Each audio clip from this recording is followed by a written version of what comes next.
पहला कुरिन्थियों 2 अध्याय 6 से 9 पद। फिर भी सिद्ध लोगों में हम ज्ञान सुनाते हैं, परंतु इस संसार का और इस संसार के नाश होने वाले हाकिमों का ज्ञान नहीं, परंतु हम परमेश्वर का वह गुप्त ज्ञान भेद की रीति पर बताते हैं, जिसे परमेश्वर ने सनातन से हमारी महिमा के लिए ठहराया, जिसे इस संसार के हाकिमों में से किसी ने नहीं जाना। क्योंकि यदि जानते तो तेजोमय प्रभु को क्रूस पर ना चढ़ाते। परंतु जैसा लिखा है कि जो आंख ने नहीं देखी और कान ने नहीं सुना और जो बातें मनुष्यों के चित्त पर नहीं चढ़ी, वे ही है जो परमेश्वर ने अपने प्रेम रखने वालों के लिए तैयार की है। आमीन। प्रिय श्रोताओं, क्रूस के संदेश का यह 8वां सत्र है। पिछले भाग में मैंने आपको समझाया था कि क्यों परमेश्वर ने भले और बुरे के ज्ञान के वृक्ष को उत्पन्न किया। परमेश्वर ने भले और बुरे के ज्ञान के वृक्ष को बनाया और अदन की वाटिका में रखा, ताकि मनुष्य भले और बुरे का तुलनात्मक अनुभव प्राप्त कर सके। और यह ज्ञान का वृक्ष जीवन के वृक्ष के साथ रखा गया था। परमेश्वर ने इन 2 प्रकार के पेड़ों को, जिनमें तुलनात्मक अंतर था, उत्पन्न किया और आदम को दोनों वृक्षों के बारे में समझाया। जीवन का वृक्ष तो अनंत जीवन देता है, लेकिन भले और बुरे के ज्ञान का वृक्ष मृत्यु की ओर ले जाता है। लेकिन परमेश्वर की आज्ञा को मानना या ना मानना, ये आदम की स्वतंत्र इच्छा पर था, ताकि वह अपने आप चुनाव कर सके। क्योंकि आदम को पाप और मृत्यु का अनुभव नहीं था, इसलिए वह पूरी तरह से परमेश्वर के समझाए जाने को अपने हृदय में ना रख सका। इसलिए अंत में वह शैतान के द्वारा धोखे में आ गया और भले और बुरे के ज्ञान के वृक्ष से खा लिया। कुछ लोग पूछते हैं, आदम कैसे पाप कर सकता है, जबकि उसमें तो कोई पाप नहीं था। लेकिन ऐसा नहीं है कि आदम ने भले और बुरे के ज्ञान के वृक्ष से इसलिए खाया हो कि उसके अंदर शुरू से ही पाप था। वह पेड़ से खा सकता था, इसलिए नहीं कि उसके अंदर कोई बुराई थी, परंतु उसके पास स्वतंत्र इच्छा थी बुराई को ग्रहण करने की। इसीलिए स्वतंत्र इच्छा के अनुसार उसने परमेश्वर की आज्ञा का उल्लंघन किया और पेड़ से खाया। और ऐसा करने के द्वारा पाप अस्तित्व में आया और आदम ने जाना कि पाप क्या है। अर्थात आदम जो केवल अच्छी बातों को ही जानता था, अब वह जान पाया कि बुराई और शारीरिकता क्या होती है। आज जब हम लोगों को पाप में दागी होते हुए देखते हैं, तो हम समझ सकते हैं कि आदम में बुराई कैसे आई। उदाहरण के लिए, जब एक बच्चा दूसरे बच्चे को मारता है, तो शुरू से ही वह दूसरे बच्चे को मारने के लिए पैदा नहीं हुआ था।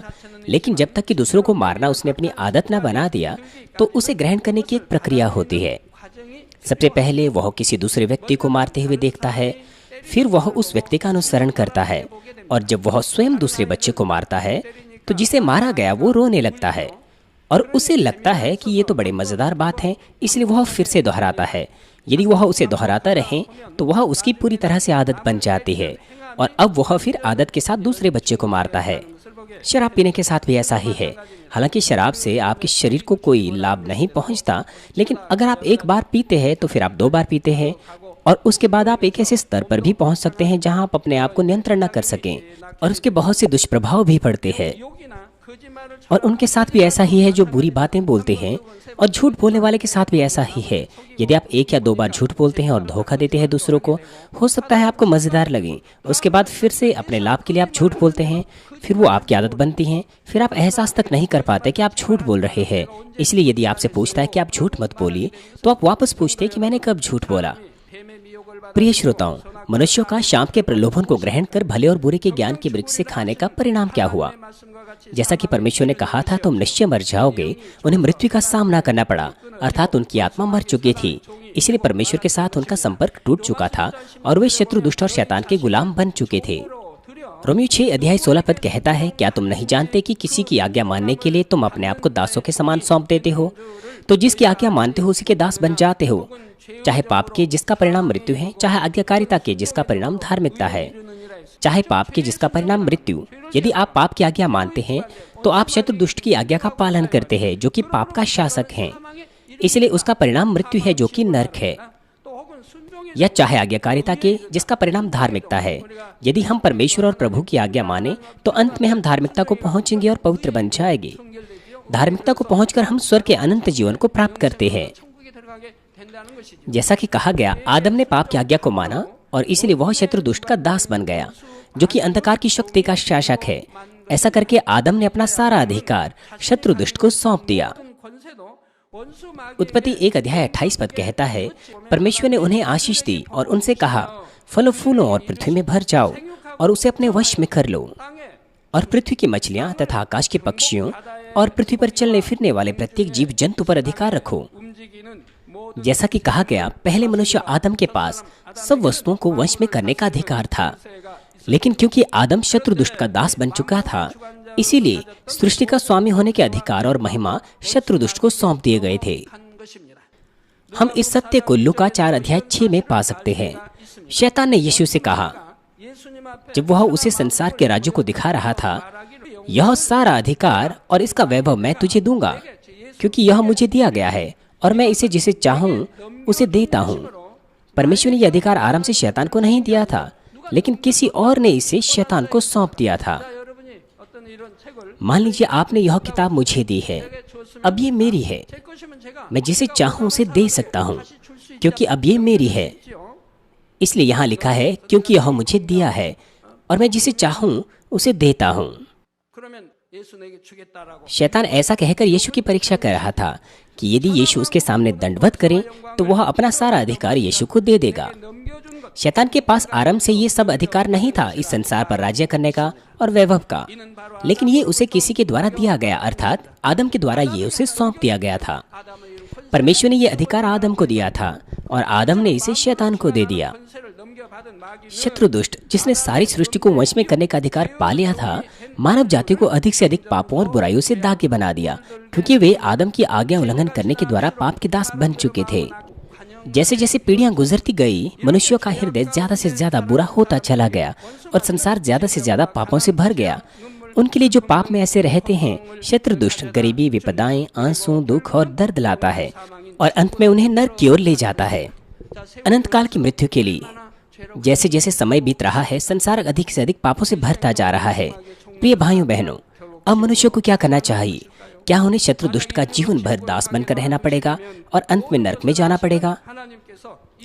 यदि परमेश्वर मनुष्य को नरक में ही गिरने देता, तो ये सब जानते हुए वह मनुष्य की रचना पहले से ही नहीं करता और ना ही भले और बुरे के ज्ञान के वृक्ष को तुलनात्मक होने के लिए लगाता। मनुष्यों को रचने में परमेश्वर की इच्छा उन्हें इस संसार में जोते जाने और तुलनात्मकता का अनुभव लेने के बाद अनंत स्वर्ग राज्य में अगुवाई करने की है। लेकिन यद्यपि हम भले और बुरे का तुलनात्मक अनुभव प्राप्त भी कर लें, फिर भी हम पापों के गुलाम होने के कारण स्वर्ग के राज्य में नहीं जा सकते, क्योंकि इससे पहले कि परमेश्वर मानव जाति की खेती करने की योजना बनाता, वह पहले से ही जानता था कि आदम भले और बुरे के ज्ञान के वृक्ष में से खाएगा। इसीलिए उसने आरंभ से ही मानव जाति को, जो पाप में गिर जाएगी, बचाने का मार्ग तैयार कर लिया था। वह मार्ग हमारा प्रभु यीशु मसीह है। मैं आशा करता हूं कि इस संदेश के द्वारा आप साफ साफ यीशु मसीह के बारे में समझ जाएंगे, जो उद्धार का मार्ग है। मैं प्रभु के नाम से प्रार्थना करता हूं कि आप प्रभु को ग्रहण करेंगे और स्वर्ग राज्य को प्राप्त करेंगे। प्रिय श्रोताओं, मानव जाति जो पापों के कारण पापी बन चुकी थी, कैसे उद्धार प्राप्त कर सकती है? क्योंकि परमेश्वर तो कुछ भी करने में सक्षम है, तो क्या वह सब पापियों को बिना किसी शर्त के माफ कर सकता है, शत्रु का नाश कर सकता है और हमें उद्धार दे सकता है? यदि ऐसा है तो मनुष्यों की खेती करने की कोई आवश्यकता नहीं है। परमेश्वर प्रेमी परमेश्वर है और उसी समय वह न्यायी परमेश्वर भी है। वह सब कुछ आत्मिक क्षेत्र की व्यवस्था के नियम के अनुसार करता है। पापियों को क्षमा करना और उन्हें उद्धार देना अवश्य ही ठीक ठीक न्याय के अनुसार होना चाहिए। मनुष्य जाति को न्याय के अंतर्गत बचाने के लिए यीशु को क्रूस पर मरना पड़ा। हमारे स्थान पर यीशु को हमारे पापों को अपने ऊपर लेने के द्वारा परमेश्वर ने हमें क्षमा दी और स्वर्ग राज्य में प्रवेश करने के योग्य बनाया। यदि परमेश्वर प्रेमी हो और उसमें कोई न्याय ना हो, तो इस संसार के सभी क्रम ढह जाएंगे, कोई स्वतंत्र इच्छा नहीं होगी। क्या होगा यदि परमेश्वर के पास न्याय ना हो? तो मैं आपको पंक्ति में खड़ा करके आपकी आशीषों के लिए प्रार्थना कर सकता हूँ। अपना हाथ आपके ऊपर रखकर मैं आपकी आशीषों के लिए प्रार्थना कर सकता हूँ कि आप 1000, 5000, यहाँ तक कि $10,000 से भी कहीं ज्यादा दशमांश दो, तो फिर आशीष आ जाएगी। लेकिन क्या यह परमेश्वर का न्याय होगा? यदि आप बीमार हैं, मैं आपको लाइन में खड़ा करके आपके लिए प्रार्थना कर सकता हूँ चंगाई के लिए, और अगर आप सब के सब चंगे हो जाए, तो क्या वो प्रेम है? क्या वो न्याय है? परमेश्वर आपको आशीषें तब देते हैं जब आप अपना पात्र आशीषों को प्राप्त करने के लिए तैयार करते हैं। वो आपको चंगा करता है जब आपकी पापों की दीवारें टूट जाती हैं और आपका विश्वास पर्याप्त होता है कि आप चंगाई प्राप्त करें।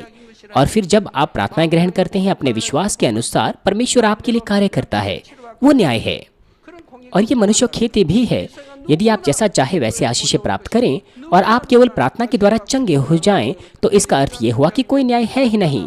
तो फिर हर कोई इसी कलीसिया में आ जाएगा, प्रत्येक प्रार्थनाएं और आशीषें प्राप्त करेगा। और यदि इस तरह से कोई स्वर्ग में चला जाए, तो परमेश्वर के लिए मनुष्य की खेती करने का कोई उद्देश्य नहीं है। वह सच्चा पुत्र और पुत्रियां प्राप्त नहीं कर सकता। वह सच्ची संतान प्राप्त नहीं कर सकता जिसके पास सच्चा विश्वास हो, जिसने बुराई को दूर कर दिया हो और पवित्र बन चुका हो। जैसे कि कहा गया, पाप की मजदूरी मृत्यु है। क्रूस पर चढ़कर यीशु ने मृत्यु के दंड को ले लिया और पापियों के लिए पाप की मजदूरी को चुका दिया। जब हम इस सच्चाई पर विश्वास करते हैं और यीशु को अपना उद्धारकर्ता ग्रहण करते हैं, तो हम विश्वास के द्वारा धर्मी ठहरते हैं। यीशु के लहू द्वारा क्षमा प्राप्त कर हम मृत्यु की दंड से बच सकते हैं। और फिर शत्रु दुष्ट उन्हें जो प्रभु को ग्रहण करके परमेश्वर की संतान बन चुके हैं, उन पर अपना अधिकार नहीं रख सकता। तब उन्हें विपत्तियों में, परीक्षाओं में या संकटों में रहने की जरूरत नहीं होती। लेकिन परमेश्वर की संतान के रूप में आशीषों में वे रहते हैं। लेकिन वे जो इस सत्य पर विश्वास नहीं करते, वे पूछते हैं, क्यों हम उद्धार केवल यीशु मसीह में विश्वास करके प्राप्त करते हैं? वे जिन्हें इस प्रकार का संदेह है, तो कृपया आप सावधानी से सुनिए। वे कहते हैं, बहुत से धर्म है, क्यों केवल यीशु ही एकमात्र उद्धार करता है, और क्यों केवल मसीहियत में ही उद्धार है? लेकिन हमें साफ साफ जानना चाहिए, प्रेरितों के काम 4 अध्याय 12 पद कहता है, किसी दूसरे के द्वारा उद्धार नहीं, क्योंकि स्वर्ग के नीचे मनुष्यों में कोई दूसरा नाम नहीं दिया गया जिसके द्वारा हम उद्धार पाएं। परमेश्वर कहता है, यीशु के नाम को छोड़ कोई और नाम हमें नहीं दिया गया है। कोई नहीं, केवल यीशु ही उद्धारकर्ता बन सकता है, और यीशु को अपना उद्धारकर्ता ग्रहण किए बिना हम में से कोई भी उद्धार पा नहीं सकता। तो फिर क्यों ऐसा है कि केवल यीशु ही हमारा उद्धार करता है? क्योंकि ऐसा आत्मिक क्षेत्र के नियम के अनुसार है। ठीक जैसे इस संसार में नियम है, वैसे ही आत्मिक क्षेत्र में भी नियम है। मनुष्यों का मरना, क्षमा प्राप्त करना, उद्धार को प्राप्त करना, सब आत्मिक क्षेत्र के नियमों के अनुसार किया जाता है। आदम के पतन के बाद क्या कारण था कि मनुष्य जाति के लिए मृत्यु ठहरा दी गई? क्योंकि आत्मिक क्षेत्र का नियम यह आज्ञा देता है कि पाप की मजदूरी मृत्यु है। आदम शत्रु दुष्ट का दास बन गया जब उसने पाप कर दिया, क्योंकि आत्मिक क्षेत्र का नियम यह आदेश देता है कि जब तुम किसी की आज्ञा मानते हो तो उसके दास हो जाते हो। ठीक ऐसे ही मनुष्यों का मृत्यु के दंड से छुटकारा पाना और उद्धार प्राप्त करना भी आत्मिक क्षेत्र के नियम के अनुसार होना चाहिए। तो कैसे मानव जाति जो कि पापी है, क्षमा और उद्धार प्राप्त कर सकती है? हम इसका जवाब बाइबल में प्राप्त कर सकते हैं। बाइबल में एक नियम है जिसे भूमि छुड़ाने की व्यवस्था कहते हैं। लेवी अवस्था 25 अध्याय 23 से 25 पद कहता है, भूमि सदा के लिए बेची ना जाए, क्योंकि भूमि मेरी है, अर्थात परमेश्वर की, और उसमें तुम परदेशी और बाहरी होगे। हमारा वास्तविक घर स्वर्ग का राज्य है, जहाँ हमारा पिता वास करता है। हम इस पृथ्वी पर परदेशी और प्रवासी हैं। लेकिन तुम अपने भाग के सारे देश में भूमि छुड़ा लेने देना। यदि तेरा कोई भाई बंधु कंगाल होकर अपनी निज भूमि में से कुछ बेच डाले, तो उसके कुटुंबियों में से जो सबसे निकट का हो, वह आकर अपने भाई बंधु के बेचे हुए भाग को छुड़ा ले। इजराइल में भूमि को बेचने और खरीदने का यही नियम था। ये न केवल वास्तविक भौतिक भूमि पर लागू होता था, बल्कि मनुष्यों पर भी जो कि मिट्टी से बनाए गए हैं। परमेश्वर ने कनान की भूमि को इजराइल के लोगों के लिए उनके कबीलों, परिवारों के अनुसार बांट दिया था। लेकिन भूमि वास्तव में परमेश्वर की है, इसलिए लोग अपनी भूमि जो उन्होंने प्राप्त की थी बेच नहीं सकते थे। यदि उन्हें गरीबी होने के कारण भूमि को बेच देना पड़ता था, तो नजदीकी कुटुंबी उस भूमि की कीमत को चुकाकर उसे छुड़ा सकता था। भूमि को छुड़ाने की इस व्यवस्था में मानव जाति के लिए उद्धार के मार्ग को दर्शाया गया है, जो कि पापी बन गए थे। ऐसा इसीलिए था क्योंकि ये भूमि जो परमेश्वर की है, उसके छुटकारे की व्यवस्था सीधे मनुष्य पर लागू होती है, जो कि भूमि की मिट्टी से बनाए गए हैं। उत्पत्ति 3 अध्याय 19 पद कहता है, तू अपने माथे के पसीने की रोटी खाया करेगा, अर्थात आदम अपने माथे की पसीने की रोटी खाया करेगा और अंत में मिट्टी में मिल जाएगा, क्योंकि उसी में से तो निकाला गया है। तो मिट्टी तो है, अतः फिर मिट्टी में मिल जाएगा। उत्पत्ति 3 अध्याय 23 पद कहता है, इसलिए यहोवा परमेश्वर ने उसे अदन की वाटिका से बाहर निकाल दिया कि उसी भूमि पर खेती करे जिसमें से वह बनाया गया था। ऐसे ही मत्ती 13 और लूका 8 अध्याय में यीशु ने मनुष्य की हृदय की तुलना भूमि से की है, अर्थात मिट्टी से। परमेश्वर ने मनुष्यों को अदन की वाटिका से बाहर निकाल दिया, वे श्रापित किए गए और पृथ्वी पर निकाल दिए गए। क्योंकि ये भूमि की मिट्टी से रचे गए थे, वे इस भूमि पर खेती बाड़ी करने के लिए निकाल दिए गए जिसमें से वे बनाए गए थे। लेकिन अनेकों लोग, यहाँ तक कि धर्मशास्त्री भी, इसे गलत समझते हैं। वे सोचते हैं कि अदन की वाटिका कहीं मध्य पूर्व में मौजूद होगी। वे अभी भी रेगिस्तान में खोज कर रहे हैं। वे विश्वास करते हैं कि यह वहीं पर कहीं होगी। वे अभी भी गलत स्थान में ढूंढ रहे हैं। क्योंकि वे इसे ढूंढ नहीं सकते, इसलिए वे कहते हैं कि बाइबल में ये अभिलेख एक काल्पनिक कथा है। लेकिन अदन की वाटिका अभी भी मौजूद है। क्यों? परमेश्वर ने बाइबल में कहा है, उसने करूबों को और चारों ओर घूमने वाली ज्वालामयी तलवार को नियुक्त कर दिया, और ये अनंत काल की वस्तु है। फिर ये कहाँ है? आप इसे अच्छे से जानते हैं। आपने उत्पत्ति में दी हुई उपदेशों को सुना है, और आप में से कुछों ने अपनी आत्मिक आंखों के द्वारा उसे देखा भी है। इस प्रकार से दो प्रकार के नियमों का आपस में एक दूसरे के साथ सीधा संबंध है। एक नियम तो मनुष्यों के लिए जो भूमि की मिट्टी से रचे गए थे, उनका शत्रु दुष्ट के हाथों में चला जाना और वापस दोबारा परमेश्वर के पास आना है। और दूसरा नियम भूमि को छुड़ाने का नियम है, जो एक बार बेच दी गई हो। जैसे इजराइल की सारी भूमि परमेश्वर की है, वैसे ही आदम पर सारा अधिकार परमेश्वर का है। इसलिए इसे हमेशा के लिए बेचा नहीं जा सकता था। आदम को परमेश्वर के द्वारा रचा गया था, और उसके सब वंशज जो आदम और हवा के द्वारा उत्पन्न हुए हैं, वे भी परमेश्वर के हैं, क्योंकि जीवन का बीज परमेश्वर के द्वारा दिया गया था। इसलिए उन्हें हमेशा के लिए बेचा नहीं जा सकता था। इसलिए यदि जो कोई खरीदने के योग्य है आता है, तो वह उसे वापस खरीद सकता है। हालांकि आदम ने पाप किया और शैतान का दास बन गया और अपना सारा अधिकार शैतान को सौंप दिया। लेकिन फिर भी यदि भूमि के छुटकारे के नियम के अनुसार वहां यदि कोई छुड़ाने के योग्य होता, तो शत्रु दुष्ट को उस अधिकार को वापस देना पड़ता, क्योंकि शत्रु शैतान इसे जानता था। इसलिए वह हमेशा इसकी खोज में था कि उद्धारकर्ता कौन है। इसलिए जब किसी ने भी परमेश्वर के आश्चर्य कर्म को प्रकट किया, तो शैतान ने उन लोगों को मारने की कोशिश की, ये सोचते हुए कि कहीं ये वही तो नहीं जो भूमि को छुड़ाने की योग्य है, अर्थात उद्धारकर्ता। जब प्रभु का जन्म हुआ तो इसे पूर्व के ज्योतिषों द्वारा बताया गया। तो शैतान ने राजा को 2-2 वर्ष के लड़कों को मार देने के लिए उकसाया, क्योंकि शत्रु शैतान जानता है कि भूमि के छुटकारे के नियम के अनुसार वह जो योग्य है किसी न किसी समय अवश्य आएगा। वह हमेशा से उद्धारकर्ता की खोज में था और उसे मारने की कोशिश की। इसलिए शैतान ने हमेशा उन लोगों को परमेश्वर से जो प्रेम रखते थे, प्रचार करते थे और परमेश्वर की सामर्थ्य को प्रकट करते थे, मारने की कोशिश की।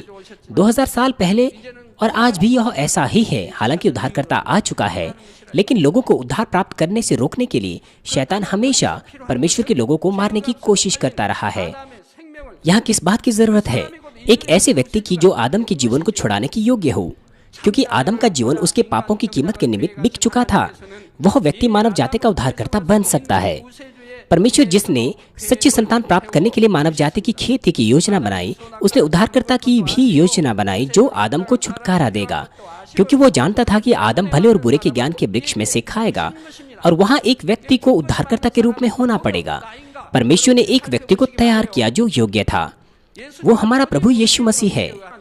भूमि की छुटकारे की व्यवस्था के अनुसार केवल यीशु ही ऐसे थे जो मानव जाति को बचाने के योग्य थे। सृष्टि की रचना के समय से वह ही एक है। भूमि के छुटकारे के नियम के अनुसार उद्धारकर्ता की क्या योग्यताएं हैं? वे 4 हैं। आइए एक एक करके अब से हम उन्हें देखें। उद्धारकर्ता की पहली शर्त यह है कि वह मनुष्य होना चाहिए। आप कह सकते हैं कि ये शर्त तो मैं भी पूरी करता हूँ, क्योंकि मैं भी मनुष्य हूँ। हाँ, आप ठीक है, वह मनुष्य होना चाहिए। आप भी मनुष्य है, कोई कुत्ता, सुअर या कोई जानवर नहीं है। सो उद्धारकर्ता बनने की 4 शर्तों में से आपने पहली शर्त पूरी कर ली। जैसा भूमि छुड़ाने की विधि में लेवी व्यवस्था 25 अध्याय 25 पद में वर्णन किया गया है, यहाँ पर लिखा है, यदि तुम्हारा भाई ऐसा दरिद्र हो जाए कि उसे अपने निज भूमि में से कुछ बेचना पड़े, तो उसका जो सबसे निकट कुटुंबी हो वह आकर उस भूमि को जिसे उसके भाई ने बेच डाला है छुड़ा लें। जो व्यक्ति उस बेची हुई भूमि को छुड़ा सकता है वह निकट संबंधी होना चाहिए। वैसे ही मनुष्य को छुड़ाने के लिए जो पाप के कारण शत्रु दुष्ट और शैतान को बेचा जा चुका था, उसको छुड़ाने वाला भी आदम का संबंधी होना चाहिए। आदम का संबंधी होने का मतलब है ऐसा प्राणी जिसके पास आत्मा, प्राण और शरीर आदम के समान हो। इसलिए पहला कुरिन्थियों 15 अध्याय 21 से 22 पद कहता है, क्योंकि जब एक मनुष्य के द्वारा मृत्यु आई, तो एक ही मनुष्य के द्वारा मृतकों का पुनरुत्थान भी आया। जिस प्रकार आदम में सब मरते हैं, उसी प्रकार मसीह में सब जिलाए जाएंगे। क्योंकि एक मनुष्य आदम के द्वारा मृत्यु आई, तो मृतकों का पुनरुत्थान भी एक मनुष्य के द्वारा आया, जिसका अर्थ यह है कि उद्धारकर्ता भी मनुष्य होना चाहिए। इसीलिए उद्धारकर्ता की एक शर्त यह है कि वह मनुष्य होना चाहिए। इस प्रकार से मनुष्य के पापों की कीमत को चुकाने के लिए छुड़ाने वाला मनुष्य होना चाहिए। इसीलिए उद्धारकर्ता यीशु को भी मनुष्य ही होना था, लेकिन वह तो परमेश्वर का पुत्र है, जो सृष्टिकर्ता परमेश्वर से विभाजित हुआ है। उसके पास ईश्वरत्व का सामर्थ्य, अधिकार और महिमा है। तो यह यीशु कैसे मनुष्यों का कुटुंबी हो सकता है? यूहन्ना 1:14 का पहला हिस्सा कहता है, वचन देहधारी हुआ और हमारे बीच में निवास किया। यूहन्ना 1:1 का दूसरा भाग कहता है, वचन परमेश्वर था, वचन देहधारी हुआ और हमारे बीच में निवास किया, और ये वचन परमेश्वर है। इसका अर्थ परमेश्वर जो वचन है, जिसने शारीरिक शरीर को मांस और हड्डियों के साथ पहन लिया और इस पृथ्वी पर आ गया। क्योंकि उद्धारकर्ता को मनुष्य होना था, इसलिए हमारे प्रभु के पास आत्मा, प्राण और शरीर था। इसलिए जब वह सलीब पर मरा, तो उसने कैसे प्रार्थना की? उसने कहा, हे पिता, मैं अपना आत्मा तुझे सौंपता हूँ। उसके पास आत्मा, प्राण और शरीर हमारे समान था। यद्यपि वह पवित्र आत्मा द्वारा गर्भ में आया, फिर भी वह हमारा कुटुंबी हो सकता है। क्या आप इसे समझ पाए हैं? इसका सीधा संबंध आपके जीवन से है, इसलिए आपको इसे अच्छे से समझना चाहिए और किसी के द्वारा धोखा नहीं खाना चाहिए। यीशु मसीह मनुष्यों का शरीर धारण कर उत्पन्न हुआ और एक मनुष्य की तरह मानव जाति को उनके पापों से छुड़ाने के लिए उत्पन्न हुआ। क्योंकि वह मनुष्य था, उसे सोना पड़ता था, भूख और प्यास और आनंद और दुख वह महसूस करता था। इसे हम बाइबल में देख सकते हैं, यहाँ तक कि ऐतिहासिक तौर पर भी। क्या हमारे पास साफ प्रमाण नहीं है कि यीशु मनुष्य के तौर पर इस धरती पर आया? हाँ, हमारे पास है। आपके घरों में है, ये आपके बेडरूम में इसके प्रमाण है। वो ये है कि मानव जाति का इतिहास 2 भागों में बंटा हुआ है और यीशु के जन्म का समय उसका केंद्र बिंदु है। उद्धारकर्ता यीशु, जिसमें हम विश्वास करते हैं, जो कि वचन है, इस पृथ्वी पर शरीर में आया और हमारे बीच में निवास किया। इतिहास इस सत्य का गवाह है, यहाँ तक कि अविश्वासियों के पास भी कैलेंडर्स है। 2017 का मतलब है 2017 साल बीत चुके हैं जब यीशु इस संसार में आया था। क्या आप इस पर विश्वास करते हैं? ऐसा कुछ नहीं है कि आप विश्वास करो या ना करो, ये एक तथ्य है। केवल देखने के द्वारा कि एक बड़ा ऐतिहासिक चिन्ह यीशु के जन्म का है, हम साफ साफ देख सकते हैं कि यीशु इस पृथ्वी पर एक मनुष्य के रूप में आया। यीशु परमेश्वर का पुत्र है, लेकिन वह इस पृथ्वी पर मनुष्य रूप में आया। उसने छुड़ाने वाली पहली शर्त को पूरा किया, और दूसरी शर्त उद्धारकर्ता की यह है कि वह आदम का वंशज नहीं होना चाहिए। आदम के सब वंशज पापी है। स्वयं पापी होने के कारण एक व्यक्ति दूसरे व्यक्ति के पापों को नहीं मिटा सकता। उदाहरण के लिए आइए माने कि 2 भाई है। छोटे भाई के ऊपर बहुत ज्यादा कर्ज है, जिसके कारण उसे जेल जाना है। अगर उसके बड़ा भाई उसका कर्ज चुकाता है तो उसे जेल नहीं जाना होगा। लेकिन अगर बड़े भाई के ऊपर भी कर्ज हो और उसे भी जेल जाना हो, तो वह छोटे भाई के कर्ज को नहीं चुका सकता, चाहे वह कितना भी चुकाना क्यों ना चाहे। यद्यपि कोई अपने कुटुंब की बेची हुई भूमि को छुड़ाना चाहे, लेकिन यदि वह स्वयं गरीब हो और अपनी भूमि बेच चुका हो, तो वह दूसरे की भूमि छुड़ाने की दशा में नहीं है। इसी तरह उद्धारकर्ता भी एक मनुष्य होना चाहिए जो मनुष्यों को उनके पापों से छुड़ा सकता है, लेकिन ठीक उसी समय वह पापी नहीं होना चाहिए। क्योंकि आदम ने पाप किया और मृत्यु के मार्ग पर चल पड़ा, इसलिए एक पापी दूसरों को उनके पापों से छुड़ाने के लिए उद्धारकर्ता नहीं बन सकता। इसलिए उद्धारकर्ता आदम का वंशज नहीं होना चाहिए, क्योंकि आदम के सब वंशज पापी है। इसका कोई फर्क नहीं पड़ता कि आप कौन सी जाति या देश से है। यदि आप दादाओं के दादाओं तक पीछे लौटते जाएं, तो अंत में सबका एक ही पूर्वज होगा, और वह है आदम। सो मनुष्यों में कोई नहीं था जो उद्धारकर्ता होने के लिए दूसरी शर्त को पूरी कर पाता, लेकिन केवल यीशु जो एक मनुष्य होकर इस संसार में आया, वह आदम का वंशज नहीं था, यद्यपि वह मनुष्य था। इस प्रकार यीशु मसीह उद्धारकर्ता की दूसरी शर्त को पूरा करता है। इसलिए केवल यीशु ही है जो आदम का वंशज नहीं है, जो इस धरती पर देह में होकर आया, हालांकि वह एक मनुष्य है। क्यों हम ऐसा कहते हैं कि आदम के सब वंशज पापी है, और क्यों ऐसा है कि यीशु आदम का वंशज नहीं है, हालांकि वह एक मनुष्य है? इसके विषय में अगले सत्र में मैं आपको बताऊंगा। आइए इस संदेश का निष्कर्ष मैं आपको दूंगा।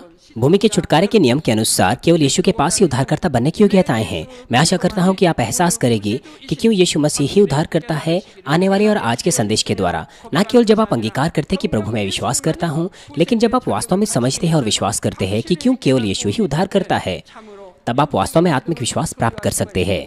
आपको इस जवाब को साफ साफ समझ लेना चाहिए कि क्यों उद्धार केवल मसीहत में ही यीशु के द्वारा पाया जाता है। तो आप भी हमारे प्रभु के नाम पर भरोसा रखकर एक सामर्थ्य मसीह जीवन की अगुवाई कर पाएंगे। इसी प्रकार हमारे प्रभु उद्धारकर्ता यीशु मसीह को समझने के द्वारा और अपने हृदय में दृढ़ विश्वास करने के द्वारा मैं प्रभु के नाम से प्रार्थना करता हूँ कि आप भी परमेश्वर की उद्धार पाई हुई संतान के रूप में स्वर्ग के राज्य में प्रवेश करेंगे। आमीन।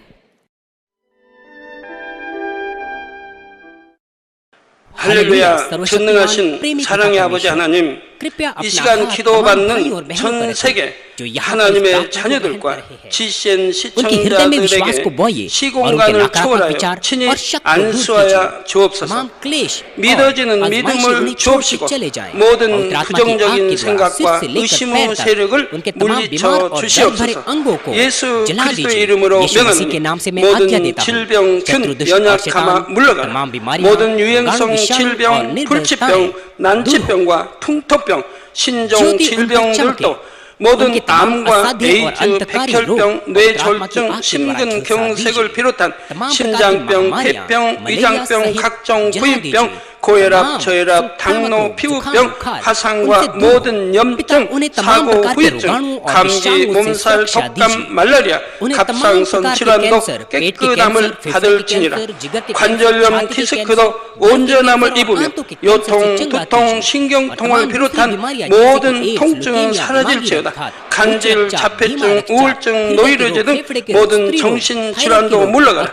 마음에서 어둠이 물러가고 기쁨과 평안이 임할지어다. 소아마비, 중풍, 마비된 것 다 풀어지고 앉은 뱅이는 걷고 뛸지어다. 소경은 눈을 뜨고 귀머거리는 들으며 벙어리는 말할지어다. 잉태의 축복을 주시며 부러진 뼈도 붙여주시고 죽은 자가 살아나며 죽은 신경과 세포가 살아나게 하옵소서. 각종 약물과 독극물 중독도 성령의 불로 태워 깨끗게 하여 주옵소서. 모든 시험 환난도 다 물리쳐 주옵소서. 예수 그리스도의 이름으로 명하노니 원수마귀 사단아, 하늘 공중 곳에 잡은 악의 영들아 물러가라. 그의 사자들도 물러갈지니라. 이 땅의 악한 영, 더러운 영, 거짓되고 간사한 영, 이간질하고 미혹하는 모든 어둠들은 물러가라. 모든 흉악의 결박을 풀고 어둠아 물러가라. 빛이 여임하라. 아버지 하나님, 부르짖어 기도할 수 있는 능력을 주옵시고 죄를 버리고 성결될 수 있는 능력을 주옵소서. 지혜와 명철을 주시고 성령의 감동감과 충만함을 입게 하옵소서. 사명 감당 잘하게 하시고 교회들이 부흥케 하시며 먹으나 입으나 마시나 무엇을 하든지 하나님 앞에 영광 돌리는 삶이 되게 하여 주시옵소서. 가정들이 복음화되게 하여 주옵소서. 성령의 불담으로 천군 천사와 주님의 불꽃 같은 눈동자로 모든 하나님의 자녀들과 가정일터 사업터를 사고와 재앙으로부터 지켜 주옵소서. 마음에서 온 간구와 기도에도 응답하여 주옵소서. 아버지 하나님 감사합니다. 홀로 영광 받으옵소서.